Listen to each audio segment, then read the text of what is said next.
Muito bom dia, ouvintes. É com prazer que voltamos aos microfones da Web Rádio Meimei para a apresentação de Momento Espírita.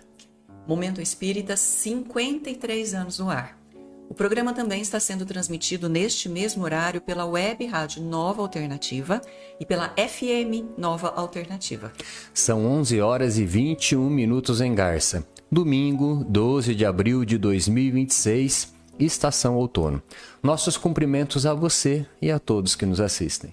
Você assiste Saúde e Espiritualidade em Você, Momento Espírita e Perspectiva com imagem e áudio no aplicativo da Rádio Meimei, no YouTube, no Facebook, com celular ou com Smart TV.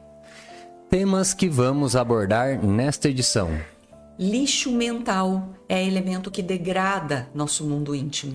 O que podemos fazer para não sofrer decepções? Ouvinte se queixa da dificuldade em se concentrar na prece.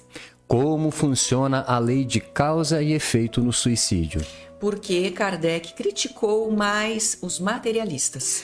Palestras da USE prosseguem nesta semana. Você participa de Momento Espírita enviando perguntas ou comentários por WhatsApp para o número 14 981 05 15 35. E atenção para o livro que vamos sortear logo mais. Entre a Riqueza e a Pobreza. Romance de autoria do espírito Dize Akibá, pelo médium Pedro Santiago, editora M. Mande um WhatsApp agora mesmo para o número 14 981 05 15 35, dizendo que quer ganhar o livro. Equipe desta edição: sonoplastia e assistência técnica, Leandro Carvalho e Augusto Tavares. O Cláudio atende os ouvintes e a apresentação, Luiz Eduardo e Juliana. Momento Espírita. Um tempo de paz.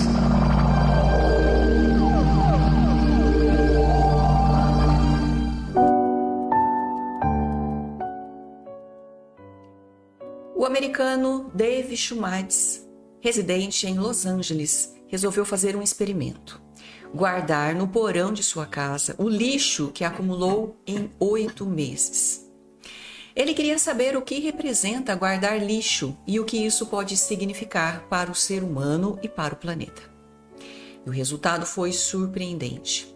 Garrafas vazias, caixas de papelão, sacolas de supermercado, recipientes diversos de lata e plástico, papéis de embrulho. Aquilo tudo foi tomando um espaço cada vez maior, até que a situação se tornou insuportável. É claro, guardou todo o lixo realmente, que não guardou todo o lixo realmente. Ele não guardou, por exemplo, os restos de alimentos altamente degradáveis. A experiência de Schumades serviu apenas para confirmar aquilo que ele já sabia. Lixo é insuportável e faz muito mal à saúde. Por isso, convém que estejamos atentos a esse detalhe, se quisermos melhorar a qualidade de vida e salvar o planeta de uma poluição global. Infelizmente, nem todas as pessoas têm consciência do que o lixo representa em prejuízo ou um perigo para a comunidade e para cada um de nós. Falamos isso porque vemos com muita facilidade o quanto de lixo ainda é jogado nas calçadas, nas ruas, nos logradouros públicos, nos terrenos baldios da cidade. Falta-nos uma conscientização sobre o papel de cada um na defesa do meio ambiente e de seu próprio bem-estar.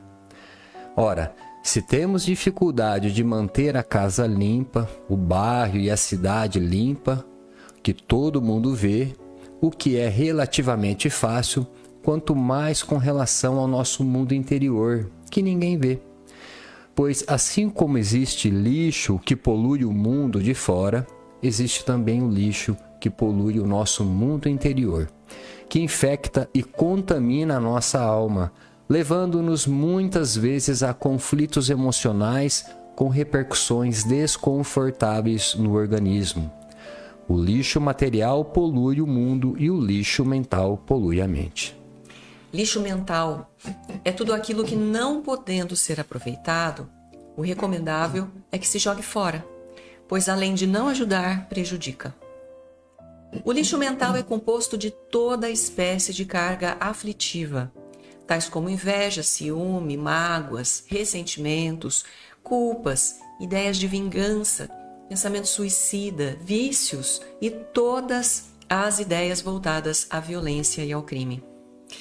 Esses pensamentos são dotados de uma carga negativa altamente tóxica para a alma e para o corpo, pois nos colocam em conflito conosco mesmos. Servem para desajustar a nossa vida íntima, provocando-nos grandes aflições. É por isso que o espírito Albino Teixeira, por intermédio do Chico Xavier, conclui: como é fácil perceber, na solução de qualquer problema, o pior problema é a carga de aflição que criamos, desenvolvemos e sustentamos contra nós. Momento Espírita. O rádio é do ouvinte.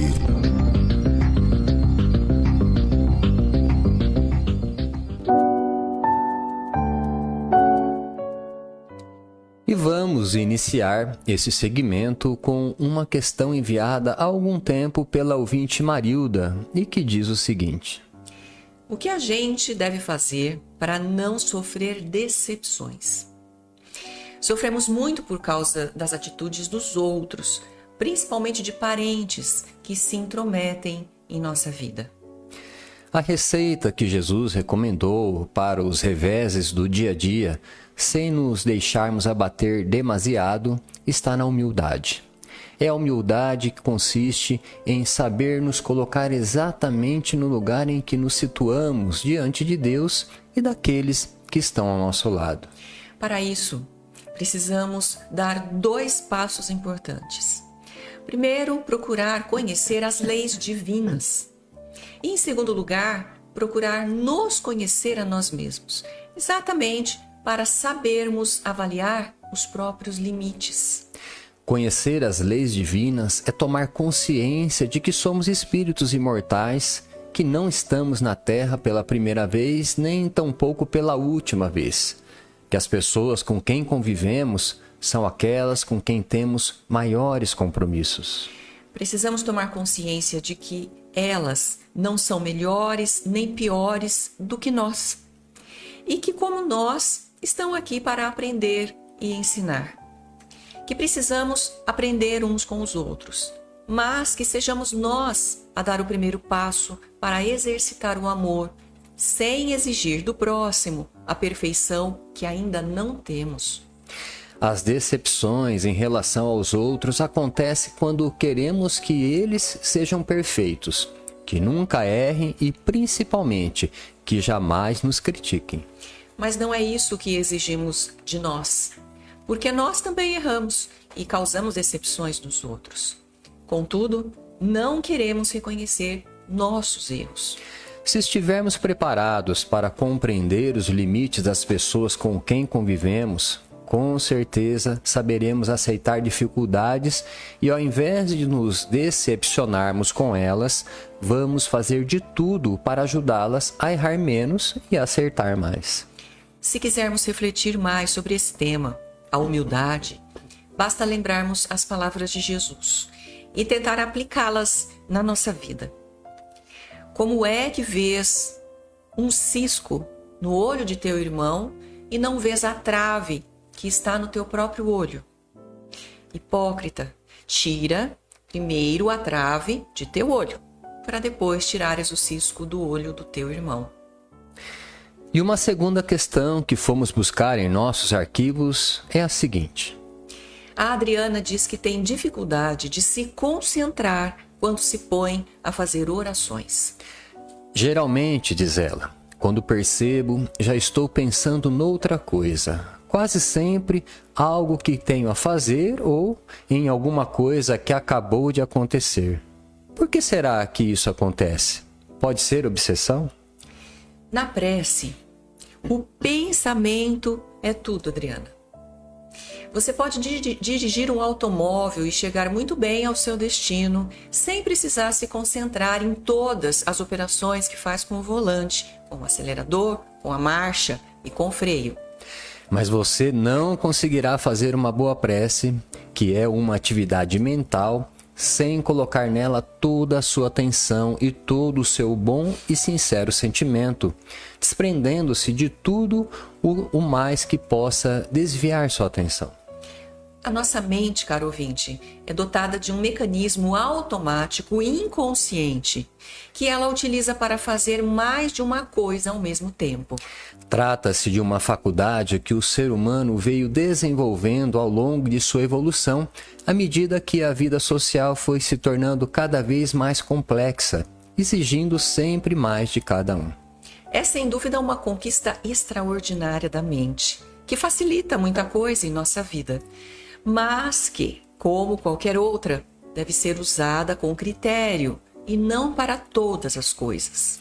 Para a prece, por exemplo, não funciona. Jesus estava bem atento para essa questão, tanto assim que ele recomendou que não repetíssemos palavras ao falar com Deus, pois basta que você formule seu pedido uma única vez, mas com fé e atenção, e o seu pensamento será capaz de transmitir tudo o que você sente. Logo, Adriana, repetir muitas vezes a mesma oração é inútil, porque você passa a fazer isso de forma automática, ou seja, sem precisar pensar no que está fazendo. A prece, em voz alta ou apenas em pensamento, proferida uma única vez, mas de forma consciente, é o suficiente. Concentração é o ato de dirigir o foco de nossa atenção apenas para um determinado ponto, nosso objetivo. É conduzir ao seu centro do nosso pensamento forças dispersas, abandonando tudo que não interessa. Não só na prece, mas em muitas outras ocasiões, costumamos pensar numa coisa enquanto estamos fazendo outra. Isso pode ser ruim para as metas que queremos alcançar. É um vício de comportamento. Deveríamos prestar mais atenção nele para educar nossa forma de pensar. Se você está com dificuldade de se concentrar, faça preces curtas, o tanto que basta para que você permaneça com o pensamento voltado para o seu sentimento. Nada de preces longas, até porque Jesus recomendou que não orássemos muito, que não fizéssemos como os gentios, que pensam que pelo muito falar é que serão ouvidos. Para a prece, que é a conversa direta com o Pai, não existe lugar nem hora. Quando ficamos preocupados com essas condições, perdemos mais ainda a capacidade de concentração. Dizem os entendidos que, em média, o ser humano não consegue se concentrar por mais de 3 minutos. Portanto, não pense que é só você que tem esse problema. Hoje, no mundo agitado em que vivemos, nossa mente se ocupa de muita coisa ao mesmo tempo e não é capaz de se manter concentrada por muito tempo. Veja o Pai Nosso, que Jesus proferiu diante da multidão. Uma oração tão curta que não requer mais que alguns segundos para ser proferida. Se a tomarmos como modelo, vamos perceber que não é a duração da prece que importa. Um exemplo de comportamento inadequado por falta de concentração é quando estamos sentados à mesa de refeição. Geralmente, ou estamos pensando numa situação desagradável e estressante, ou estamos conversando, rindo e gesticulando, muitas vezes tratando de assuntos preocupantes. Essa condição de agitação íntima, mais as reações que ela provoca no organismo, prejudicam a digestão e a saúde. Mais do que isso, deixam nossos pensamentos desordenados. Todos nós precisamos melhorar a capacidade de concentração. Portanto, o problema não é apenas seu, Adriana. E não seria tão difícil assim se começássemos pelas coisas mais simples. Passe a prestar mais atenção naquilo que você faz costumeiramente. Não deixe que tudo se transforme em rotina e se torne automático. Preste mais atenção no que está acontecendo à sua volta. Concentre-se no alimento que você come, na água que você bebe, no livro que você lê, no filme que você assiste, nas palavras que as pessoas lhe dizem.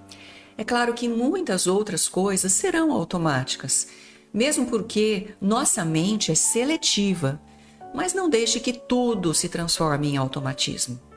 A prece deve ser, acima de tudo, um ato consciente, onde colocamos todo o nosso coração.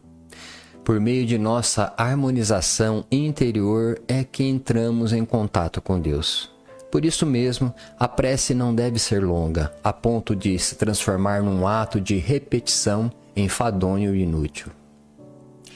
E a próxima questão foi enviada pelo nosso ouvinte CRA de Vera Cruz. No livro Trilhas da Libertação, pelo espírito Manuel Filomeno de Miranda, psicografia de Divaldo Franco, no capítulo O Calvário de Adelaide, lemos: Chamemos ao caso que explicaremos efeito bumerangue. Quando se pratica o mal, atira-se algo em direção ao futuro. São tomadas providências nobres. Estas eliminam os efeitos da ação molesta que perde o impacto para a volta. Em caso contrário, o retorno é inevitável.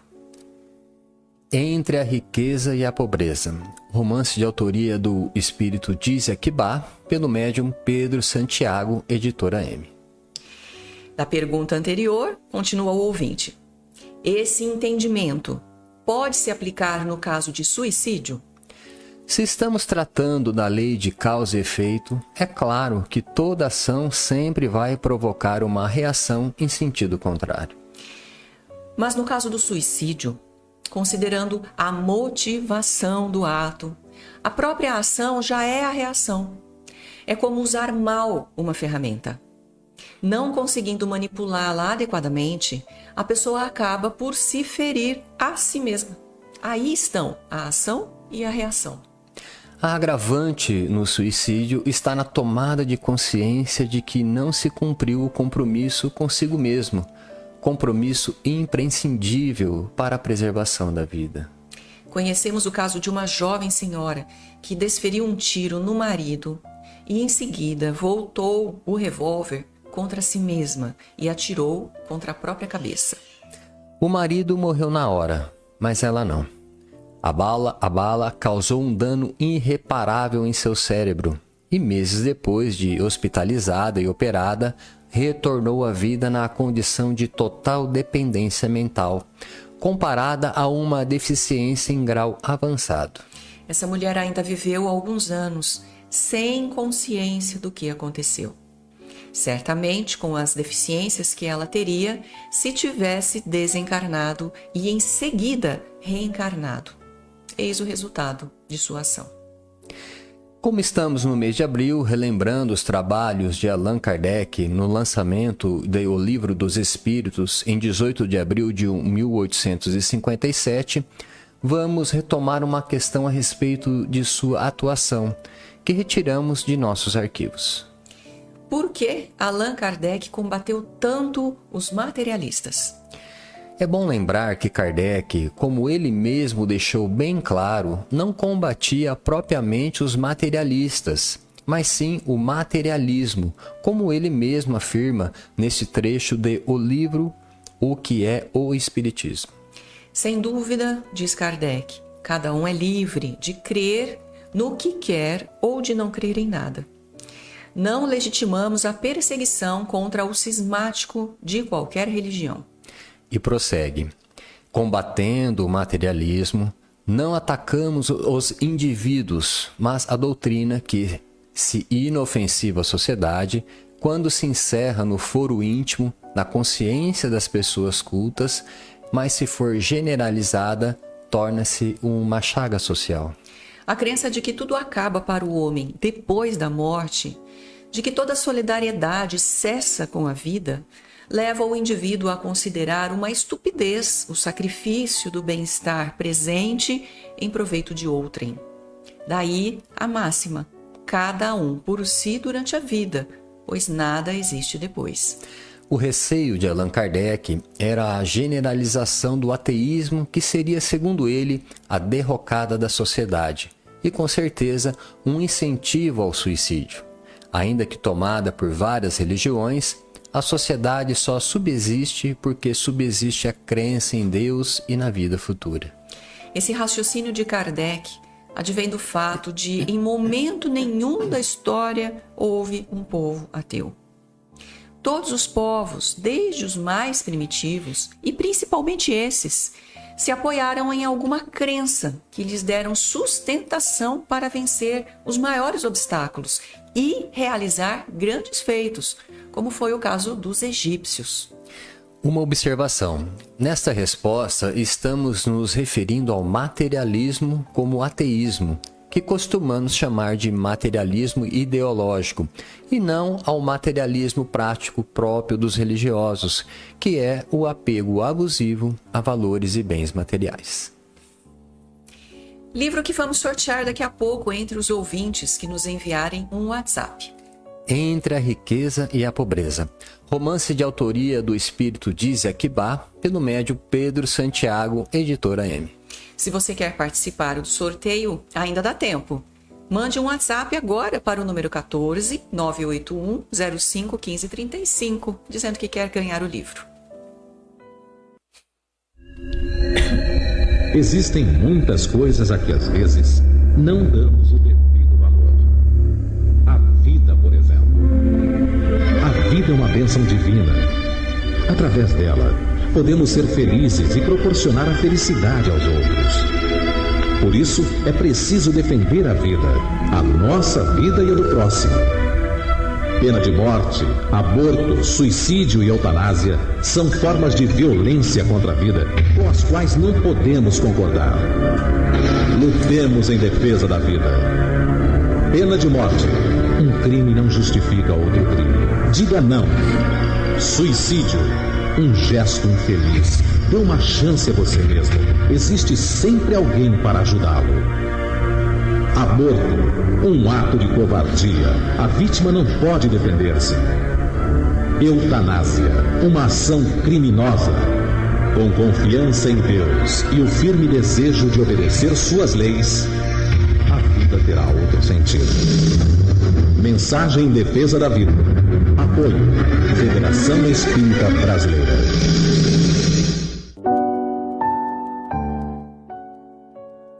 E atenção!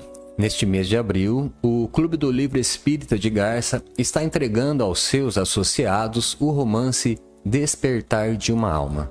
A autoria do espírito Fernandes de Almeida Melo, recebido pelo médium Ariovaldo César Júnior. As diversas reencarnações de um guerreiro celta, desde o ano 920 de nossa era até os dias atuais. É um lançamento da editora Boa Nova. Para receber esse livro, basta você se associar ao clube por apenas R$ 27,00 por mês, ligando ou passando um WhatsApp para a Sônia Marra no telefone DDD 14 996 69 5008 ou enviando um e-mail para o seguinte endereço: clubedolivro@caminhodedamasco.org, dando nome e endereço de entrega. O Caminho de Damasco tem passes todos os dias, às 18 horas, menos nas quintas-feiras. E tem também reuniões de estudos às segundas, quintas e sextas, às 20 horas. O estudo da terça-feira sobre a obra Paulo Estevão também está de volta. A Biblioteca Batuíra do Caminho de Damasco está aberta ao público durante as reuniões de passe e empresta livros e outros materiais de estudo gratuitamente. A evangelização infanto-juvenil e as reuniões da mocidade no Lar Meimei acontecem nas manhãs de domingo, no Lar Meimei, às 9h35. No mesmo horário, também contamos com um grupo de adultos lendo e discutindo o Livro dos Espíritos. A roda de estudo está aberta a todos, mas conta principalmente com os pais das crianças da evangelização. O brechó do Lar Meimei abre às sextas-feiras, a partir das 13 horas, com entrada pela rua 7 de setembro. No site do Centro Espírita Caminho de Damasco, você vai obter uma série de informações sobre o centro e sobre o espiritismo, acessando o link www.caminhodedamasco.org. você vai encontrar todo um material informativo sobre o centro e suas atividades. No menu, você encontrará, entre outras matérias, as gravações das edições anteriores de Momento Espírita. Encontrará também informações sobre o Clube do Livro, vídeo palestras de temas variados, bem como mensagens espíritas em card e em áudio. Divulga a programação das próximas palestras. Amanhã, dia 13 de abril, a palestra acontecerá no Centro Espírita Caminho de Damasco, de Garça, na Rua Gabriela, número 168, com o expositor Ivan Evangelista Júnior e o tema O Bem Viver na Visão Espírita. Dando prosseguimento ao ciclo de palestras da USE, teremos no dia 20 de abril, segunda-feira, o expositor Roberto Françoso, de Bauru, e estará no CFEAC Irmã Filomena, na Vila Araceli. Dia 23 de abril, uma quinta-feira, a palestra será na Casa Espírita Joana d'Arc, de Garça, na Rua João Manzano, com o expositor de Marília Agrício de Almeida. Dia 29 de abril, quarta-feira, o expositor Wagner Elias Jacó falará no Centro Espírita Paz, Amor e Caridade, em Vila Rebelo. E no dia 30 de abril, uma quinta-feira, teremos o encerramento do ciclo com uma palestra a ser proferida na Casa Espírita Allan Kardec, em Garça, a cargo do expositor Pedro Botelho. Todas as palestras terão início às 20 horas e a entrada é franca.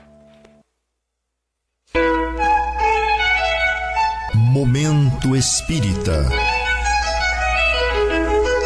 Mensagem para a nova era.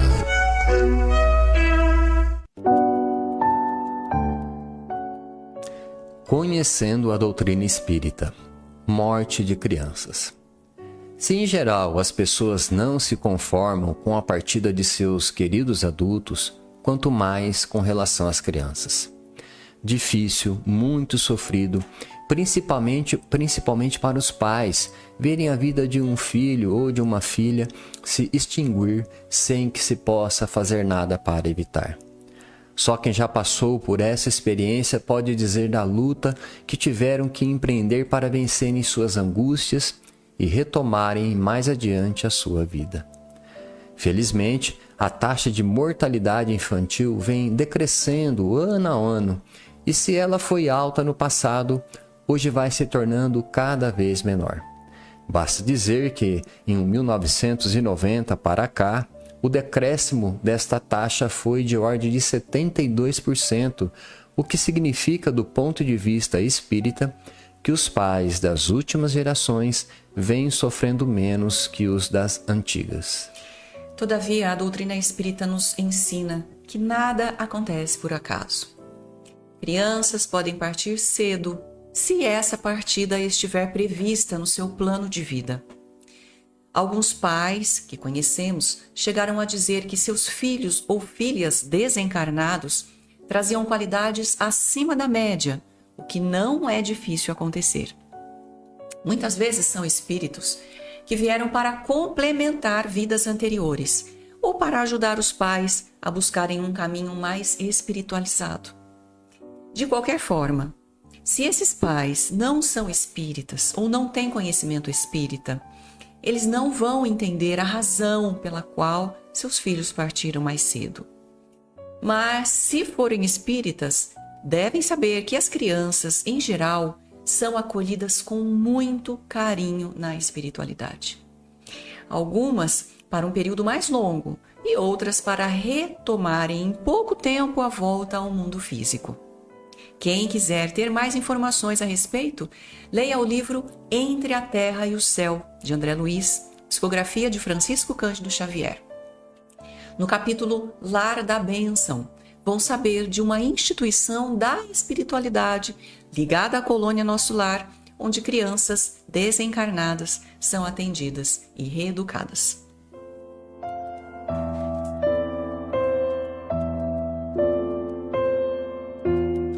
E chegou o momento do sorteio do livro que anunciamos, Entre a Riqueza e a Pobreza, romance de autoria do espírito Dize Akibá, pelo médium Pedro Santiago, editora M.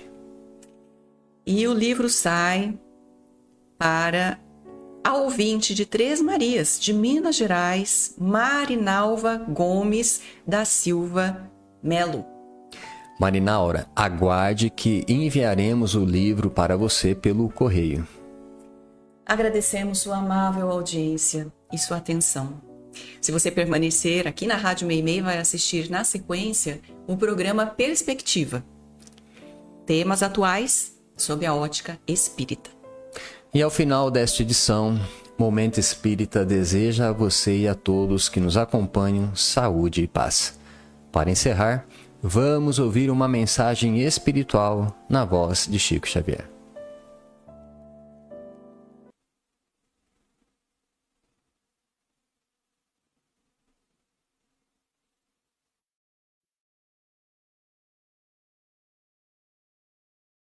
Nós te pedimos forças renovadas para colaborarmos todos unidos na formação do mundo melhor.